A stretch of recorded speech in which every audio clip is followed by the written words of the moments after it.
ये है दैनिक प्रातःकाल का डिजिटल एडिशन प्रातःकाल लाइव। आज मी सकाळपासनं मराठवाड्यातल्या 8ही जिल्ह्याच्या जिल्हाधिकाऱ्यांशी संपर्क करून चर्चा केली आहे। सोलापूरच्या जिल्हाधिकाऱ्यांशी देखील चर्चा केलेली आहे। रिलीफ आणि रिहॅबिलिटेशनच्या संदर्भात ज्या काही उपाययोजना आपण केलेल्या आहेत त्या संदर्भातल्या सूचना दिलेल्या आहेत।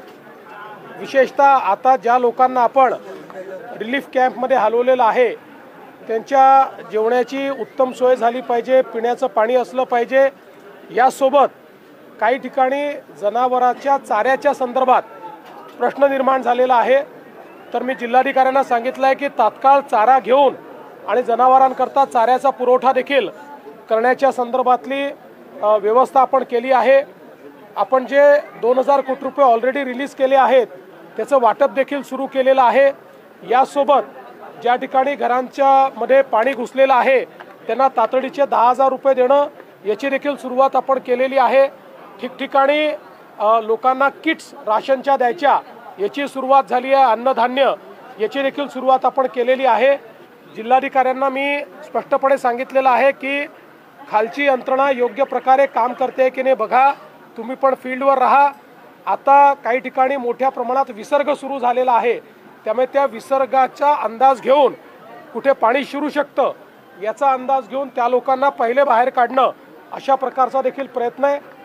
उद्याचा दिवस, परवाचा दिवस, विशेषतः उद्याचाही दिवस, आजचा दिवस तर क्रिटिकल आहेच पण उद्याचाही दिवस क्रिटिकल आहे।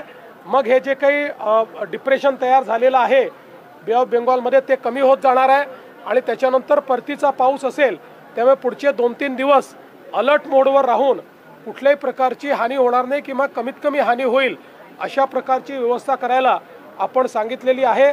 आणि हे सगळं होत असताना लोकांना जी काही मदत करायची आहे ती जास्तीत जास्त मदत करण्याची सरकारची मानसिकता आहे।